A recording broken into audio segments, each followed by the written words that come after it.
Welcome to Tell Me a Story channel. Let's tell your story in a unique way. How I Fell for a Serial Cheater in Wartime Kyiv. Nonfiction.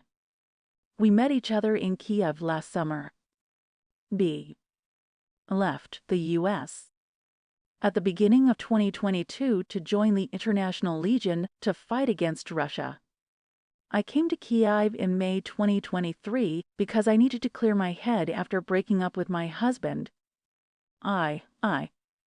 Vorfreude, German. Cheerful mood in anticipation of a positive event. I didn't know anyone in Kiev. Everything that connected me with that place was a bunch of keys to the apartment that once belonged to my grandmother. Constant air raid alerts in the city didn't terrify me. The necessity to live in the moment was rather exciting to me. I was seeking days without tomorrow. The first month there I spent exploring the city. I met a couple of new people and went on a few romantic dates. Local men weren't my cup of tea, so I quickly lost any interest in dating. And then I met them. One day I came to the rooftop terrace to read a book and found out, with great annoyance, that it was already occupied by a bunch of people having a party. "Come join us," said the guy who I'd met in the elevator a minute ago. Americans. I hesitated. My best guess was that they were some sort of sex tourists visiting a developing country during the war. I felt a strong aversion to this assumption. However, my curiosity and temptation to subtly mock these guys finally outweighed my rationality, so I joined the party. At the very beginning, my assumption about sex tourism seemed reasonable. They constantly joked that a person should be considered single if their partner isn't around, and several of them repeatedly asked for my phone number. I joked that their wives back at home would probably disagree with that definition of a relationship. Soon it became clear that I was wrong. They came to Kiev as volunteers to fight against Russia. Some of them had already been there for quite a long time, while others had arrived just today. Hence the party. I gifted my book to one of the older guys. He was quite well-spoken and educated and expressed an interest in literature, and left the party before midnight. In the next couple of weeks, I chanced upon them from time to time, in the lobby, in the gym, or in the elevator. We would politely exchange common pleasantries and then part in different directions. One day I was introduced to B. He had moved to the same apartment complex a few days ago. He was in his early 30s, quite young compared to the other guys. Very handsome, very shy. I liked him at first sight. A few days later, I met him again. He was returning home from the gym, and I was heading to the laundry room to iron my bedsheets. "Oh, bedsheets," he said with a smile. "Such a luxury." "I don't have bedsheets yet." "So I asked him, barely concealing the surprise in my voice. "Well, I have no time. I work a lot." "So how long have you been here?" "Almost one." 5 years. This place already feels like a second home. I am even considering staying here after the war is over. I was surprised to hear that. This place feels alien to me, as I have been feeling like a foreigner here, I explained. "Yes, I speak Ukrainian. Yes, with an accent and sometimes with the help of a dictionary. Yes, it's not enough to feel at home here." "Oh, where am I from?" "I live in the capital of a German-speaking country." "Oh, you speak German too." "What a surprise." "You have a German mother." "Oh, that's wonderful." I. Mitfreude, German. Enjoyment derived from observing someone else's fortune or luck. As more time went by, my life started to shape up into something truly exhilarating. I had all my time to myself. I discovered several drama theaters and music halls. Yes, they are open even during wartime. And visited them almost daily. I had the freedom to paint whenever and wherever I wanted. In short, I was living the ultimate life of an art lover. The only piece missing in completing the puzzle of my life was an empty bed. One day I invited B. over because I needed help finishing a creative project of mine. I found myself stuck, endlessly rethinking the same details, so I sought the perspective of someone whose daily routine didn't involve creative work. A fresh, objective viewpoint was exactly what I needed. As our conversation unfolded, we delved into our personal lives. I opened up about my divorce, explaining that my husband's infidelity was the trigger. I clarified that it wasn't about the other girl or the affair itself that troubled me the most. It was his shameless lies and dishonesty that triggered the deepest aversion to him. So, in short, I loved him because, above all, I cannot stand liars. I am not a moral compass for others, nor do I preach about morality to liars, I explained to him. Everyone is free to make their own choices, provided they are willing to accept and handle the consequences that follow. B spoke passionately about virtues and the importance of an honest life. He shared that his decision to come to Ukraine was driven by a desire to use his experiences, pointing out the bullet wound scars on his legs as proof that it was not his first war, to assist others in their fight for truth. He told me that he holds an unwavering belief in the inherent goodness of people. Yes, his faith in God was strong. Yes, he was from a deeply religious family. My heart pained with pity for his virtues. I suddenly, stepped closer and gently touched my feet, claiming there was a spider on the floor. I knew it wasn't true, yet his touch brought an unexpected comfort. There was something about the way he touched me that I found reassuring. In that moment, I realized he could be the missing piece in the puzzle of my life. A few days later, I sent him a short message. My question went straight to the point without any bewildering detours. I opened up about my desire to be in bed with him and asked whether he wanted me too. Yes, he did want me. Yes, I could have him as soon as he was back in Kyiv. He also asked me to say prayer for him. He had a great body, and the scent of his skin was driving me crazy. We were lying in bed, kissing and casually chatting about everything under the sun. He shared gossip about one of his colleagues who I had apparently met, revealing a shocking truth. The man wasn't who everyone thought he was.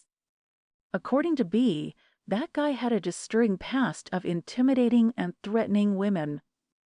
The revelation was dissonant, especially since this man, in comparison to others, had seemed to embody high moral standards, often speaking fondly of his wife and daughter. "Why haven't you inquired about my marital status?" CB asked abruptly, catching me off guard. "Is it because you sleep without bedsheets? Or because, despite being young, you chose to spend the last 5 years of your life here? If you had a significant other, you wouldn't be without bedsheets. If you had someone, you wouldn't be here at all. You're young and attractive, but you're here. Feel free to share your marital status now," I replied with a smile, though I found the question somewhat redundant. I was married before coming here, but things fell apart, so now I'm divorced. "And no, I don't have a girlfriend," he responded after a brief pause. My initial thought was of surprise. Wow, married. "You don't strike me as the man who settles down young. You seem more like the eternal bachelor." I didn't voice my thoughts to B. He seemed keen to delve into the details of his divorce, but I made it clear that I wasn't in the mood to explore that topic any further. I wanted to see a smile on his face. Delving into discussions about past heartbreaks was not only unnecessary but also boring. I wanted to see him happy. Seeing him happy made me happy. I Schadenfreude, German. Part I time had swiftly passed. I never asked B about his past. I decided it should be his choice to disclose those details to me. And he did speak. He talked about his German mother, who was always disappointed with him. Chicken and waffles was his favorite food. He had played cello as a kid. His mother had taught him to love opera. He shared his struggles with sleepless nights, suffering from insomnia. He mentioned the farm with 14 horses back in the EU. He revealed that he was the owner of a successful business, which he had sold 4 years ago, allowing him to buy a house and retire at 30. I stop. Business? He neither looked nor sounded like a businessman. Perhaps I had been missing an important piece of information. I asked him about his education. I studied English, was his reply. Like, English? Yes, English. Yes, that's exactly what I mean. Had he studied English, he would probably have had extensive knowledge of world literature, but the names like W. H. Auden, a British author, or Herman Melville, an American author, didn't ring a bell for him, I noted to myself. Perhaps he's just ashamed that he didn't attend college or university. After that moment, I started taking everything B had shared with me with a grain of salt. It was happening against my will. I wanted to trust him, but my intuition was screaming that something was off. I tried to calm myself, reasoning that it was probably just my negative past experiences making me so suspicious. One day I decided to find his ex-wife on Instagram because I started doubting his divorce story. Finding her was easy. Using his phone number, I found his home address back in the States, and through his home address, I discovered the name of that woman. I didn't notice anything suspicious on her profile. There were no pictures of them together since January 2022. The wedding ring had evaporated from her finger around the same time. There were no mentions of him anywhere. I felt embarrassed. I was about to accuse an innocent person of being a liar. It was just my past that was weighing on me. I should remember that, I repeated like a mantra. I realized it was a huge mistake on my part to behave like one of those obsessive internet stalkers who don't trust a single word and spend an enormous amount of time monitoring the lives of others. Part IEI, in early August B. shared with me the news of his grandfather's passing. He confided that despite knowing he should feel sad, the depth of emotion he expected just wasn't there. I'm afraid I feel nothing. It's been so long since I've truly felt anything, he admitted.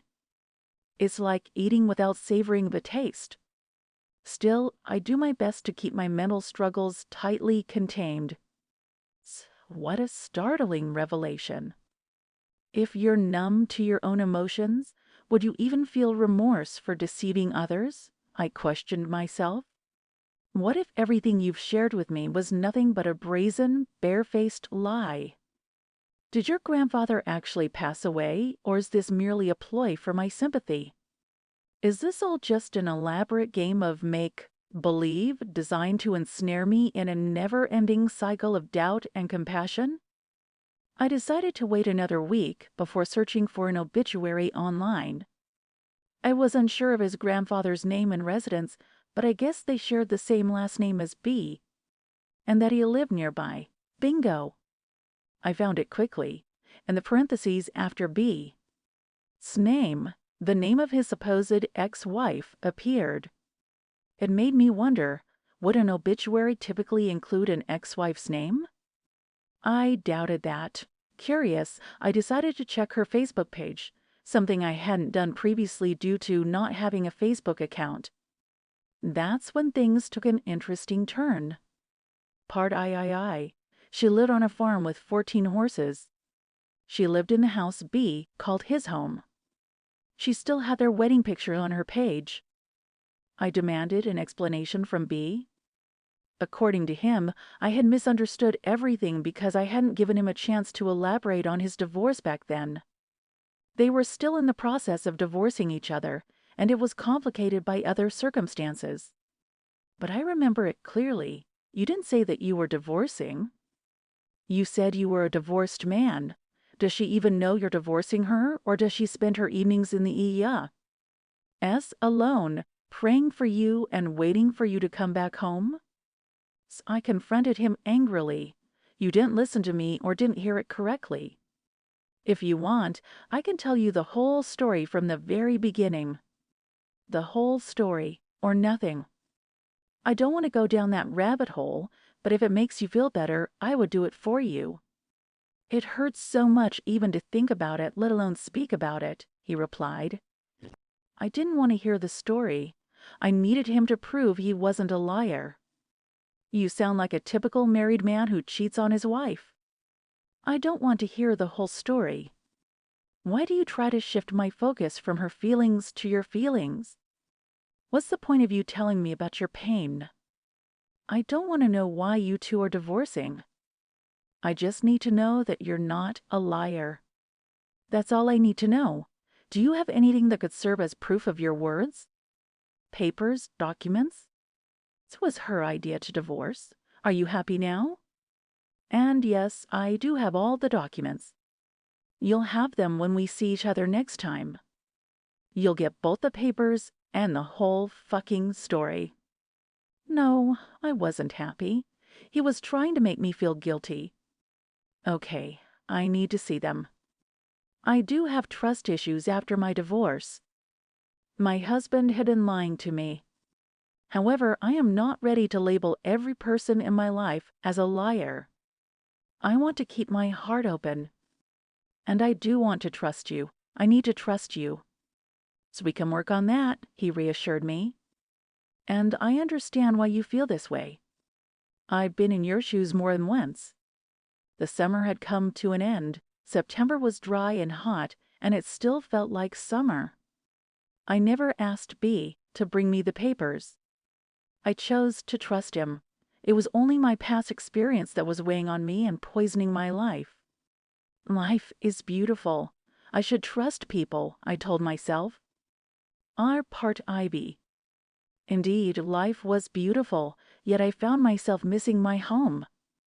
With the approach of cold autumn days, the idea of staying in Kyiv became less appealing. Going to theaters and concert halls daily had lost its charm and excitement. And the curfew from midnight to 5 a.m. How I hated the nights in Kyiv. Furthermore, the constant wait for B. His return from his work trips and meetings was exhausting. The permanent worry for his safety each time sapped my energy. So I packed a suitcase and left Kyiv. I will be back in 2, maybe 3 weeks, I told B. I was happy to be back home. My 5 months in Kyiv seemed like a fever dream from here. Sirens, explosions, an orchestra playing a symphony, B.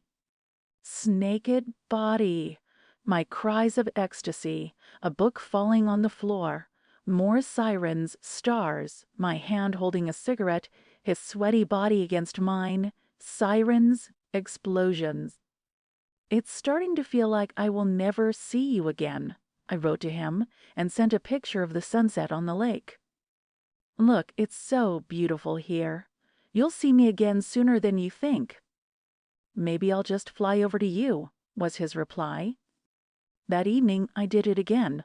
I opened her Instagram page. There was a photo of both of them posted just 2 hours ago. Based on my limited understanding of architecture, I surmised that the photo was probably taken in Croatia not long ago. In the photo, B looked the same way he did when I last saw him. Family first, stated the caption. I didn't hesitate and asked B whether a family vacation with an ex-wife should be considered a special military operation or a new training cycle. She calls you family, and you say it was her idea to divorce you. Where's the truth? Will you keep lying to me, or will you tell me the truth? I questioned. I told you the truth, and you didn't listen when I wanted to elaborate. I am tired of you playing with me. Besides, it's an old photo, and you know it. And I said that it was complicated. I don't want to think about it, especially now before going on another operation. When I think about it, I pray to God that I'll be shot dead, he replied angrily. He was trying to make me feel guilty again, insisting that the photo was old, taken months ago. He even offered to send a current picture of his beard as proof. But that wasn't necessary. He didn't realize that I could envision, could draw every line, every contour of his face and body with my eyes closed. Every time I looked at him, my gaze imprinted what it saw. I loved looking at him. Nobody goes on vacation with a partner. They're divorcing. Nobody keeps wedding pictures with a partner. They're divorcing. You have lied to me all this time, I stated, pointing out the obvious truths. Of course you would think that, he replied. What else should I think? This only explains everything. Besides, you never brought me the papers I asked for. I didn't bring them because you never asked again. Send them over to me now, I demanded, determined to see some tangible evidence. I won't send them here. This platform is not secure. I'll give them to you face to face when you're back in Kyiv, he responded in a while. The holiday picture disappeared from C's page in the next hour. In 2 hours, her account became private. In the morning, it was deleted. It was quite obvious that he had talked to her. A part VEI. I didn't feel any shame anymore. I spent a couple of hours searching for and collecting information about him online. I didn't find any traces of a profitable business that he could have sold in the past. His father had been a businessman, though. B had worked at his father's company as a sales manager for a couple of years. That was the only available piece of information about his career. No info on his alma mater, no college friends. The first house he had moved into shortly after his marriage in 2017 had been gifted to him by his parents. The second house he had bought soon after his father's passing in 2018. B, his brothers and their mother had inherited a couple of million USD company shares. I hadn't found any information on the divorce proceedings. I'd found records of C's first divorce, but nothing seemed to be happening now. I took her phone number from her Facebook page and sent her a message. There must have been an explanation for all of this. No, they were not in the middle of the divorce process. She was now expecting their first child. It was not the first time he had cheated on her, but in the past she could easily catch him because they lived together. She explained. His father had died 5 years ago, and that grief, according to her, had also influenced his actions. Since he had always been genuinely repentant about his behavior, and since those affairs were mostly emotional, she forgave him every time. There were photos and videos and emotional conversations between him and other women. Not that those relationships were platonic, it's just that they hadn't had sex, she wrote to me. Did he tell you that, or the women? So I asked her. I was stunned to hear what she had just said. I wanted to both scream and cry. Why has this woman with a beautiful smile and Rapunzel, like ginger hair, given him so many second chances? Did you sleep together? She continued. I told her the truth. C told me that after she had posted that picture on Instagram, B had immediately called her and asked to take the picture down. No, it would be better if you made the account private or even deleted it. You are endangering my safety, he had told her. I sent a screenshot of our conversation to B. He replied instantly. Why did you just ruin my life? Why? I wasn't ruining yours. I hope you're happy now. I suddenly became the monster, and he the victim. I wasn't doing anything. I was just verifying your words. Since you insisted it was her idea to divorce you and you had papers to prove your words, I decided it wouldn't hurt anyone if I asked her to send me the papers. You know, I needed a reason to come back to Kyiv, I replied. Why did you just ruin my life? He repeated. I didn't ruin your life. I just believed that you're a good man, a man of virtue. Where will virtue make its nest now? I stung him with an allusion to crime and punishment. He had once told me that he had read and enjoyed it. Was it also one of his lies? I am not a good man, but you have no right to judge me. I thought you are different. I thought you're special. But you know nothing. You don't know what real love is. You are weak and fragile. You know nothing about people and their everyday struggles. Oh, today I will explore the architecture of this little church, then go to a live music concert and read some poetry later in the evening. Who are you to judge me? You're empty. You ruined my life because you wanted to prove yourself, right? It was all your vanity. You've never cared about me. Now, because of you, I'll never see my child. I guess I can now forget about my life in the EU. And my family. I won't return there. I will stay here until I die. I hope I die soon. I am a dead man now, and all of that because of you. Where should I bring my roses then? Which roses? Marquez? The Vendor of Miracles, the story I once recommended to you. Part V, Final, The Virtuous Warrior, the Vendor of Lies. My intuition didn't deceive me. I never saw him again, nor did I hear from him. I suppose his life remains much the same. Likely he continues to lie and play the eternal victim when it suits him, maybe with more skill than before. He likely has identified even more reasons to feel resentful and aggrieved by the world and his family. His wife, I assume, excused his actions once more and offered forgiveness. Chances are she'll forever leave her wedding ring off, and he'll persist in his infidelity. Perhaps in his future fables, his wife will transform into a younger sister, raising her only child alone, and he will become a loving brother supporting his little sister. Oh, my heart pains with pity for his virtues. And every time I pass through here, I bring him an automobile load of roses, and my heart pains with pity for his virtues. But then I put my ear to the plate to hear him weeping in the ruins of the crumbling trunk, and if by chance he has died again, I bring him back to life once more. For the beauty of the punishment is that he will keep living in his tomb, as long as I'm alive, that is, forever. That was my story to you. Enjoyed it? Subscribe for more.